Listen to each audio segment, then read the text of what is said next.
Today is Cookmas Day 6, and I'll be showing you how I make Salisbury steak, mashed potatoes, and sweet peas inside of my Galanz microwave slash air fryer slash convec slash a whole bunch of other things that you guys already know about. And if you don't know about it, you can go ahead and check out the link if you're looking to purchase a microwave or air fryer, and it will show you exactly where you need to go to on the Walmart website. First, you want to start off with peeling your potatoes. I got these potatoes at Kroger for $3.99 for a 5-pound bag. They were very juicy. I didn't have any problems with them rotting or just drying out a week later. They were still fresh. I love this.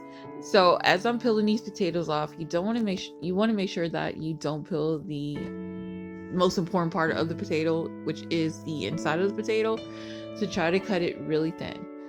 I can never find my utensils to cook with because I have a 5-year-old and a 7-year-old, and they're always still in my kitchen utensils. Some knives,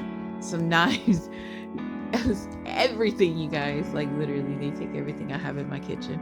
So I'm cutting these potatoes really thin, and you want them to be thin because I'm putting them in a regular glass bowl.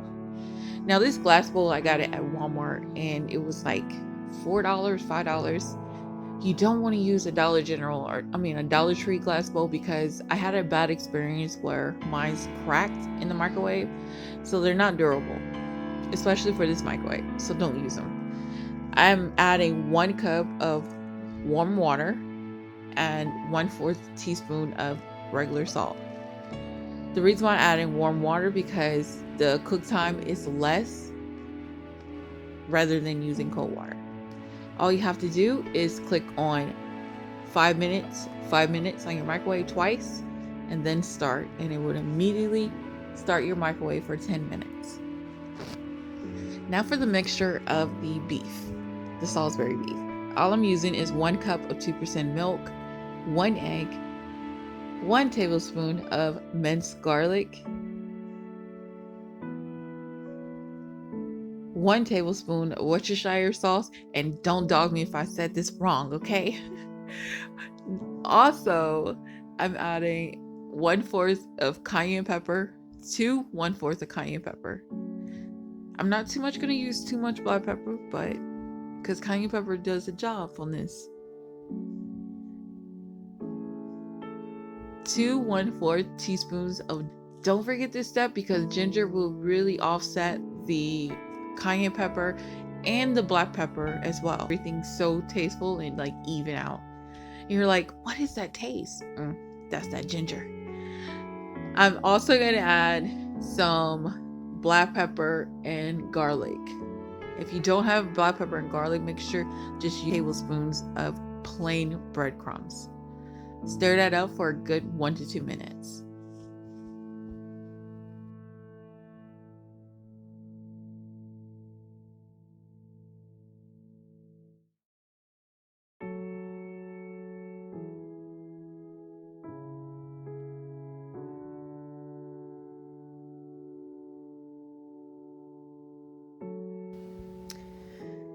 For the meat, I'm just using regular 75% lean meat, and I have 2 pounds of that.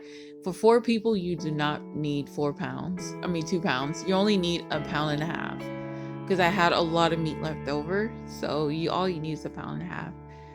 Go ahead and incorporate that with your mixture of the breadcrumbs and eggs and milk for another 2 minutes. You do not have to add any seasoning to this because we are adding quite a bit of seasoning inside of the gravy.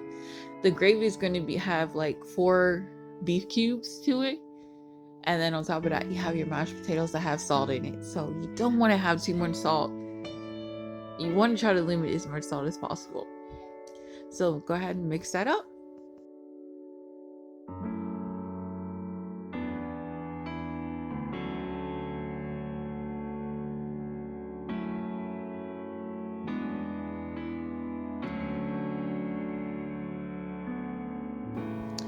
My mixture was a little bit too thick. I don't want it to be like hamburgers, because if you don't have enough breadcrumbs or milk or eggs, it's going to become like a burger.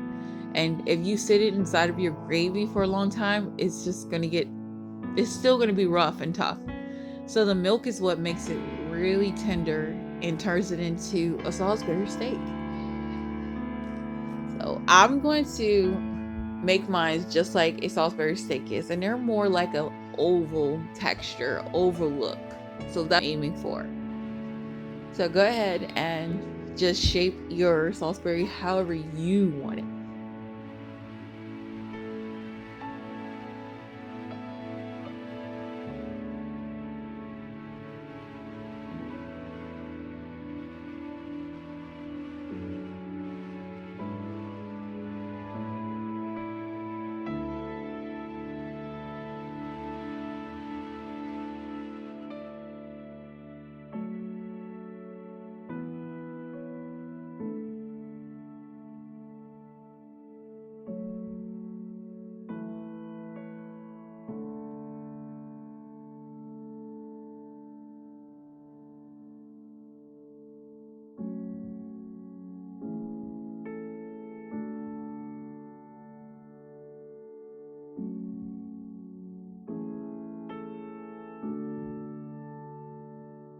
I'm using an 8-ounce pan that I got from Kroger's for $6.99. Very, very helpful to use, especially if yours got dry rotted. And look, I'm not even using the air fryer piece. I'm going to use the air fryer piece that goes around it, but not the top piece, because that's where I'm going to sit my 8-ounce aluminum pan inside of, and it fits perfectly.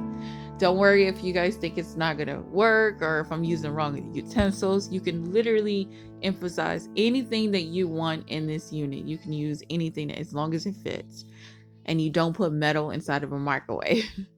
But if you put metal inside of the bake option or the other options, then you're okay.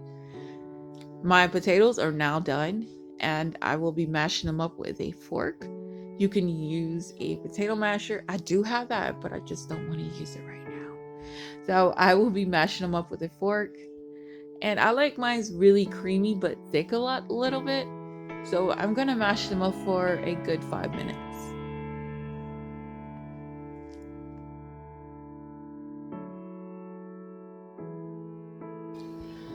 The butter I'm using is from Kroger's as well. I got 2 packs and they were like 4 in a pack for $5. They were on sale. They have some wonderful butter. Their butter tastes awesome. I'm adding 1 tablespoon of butter to this, and then I'll be adding some milk as well.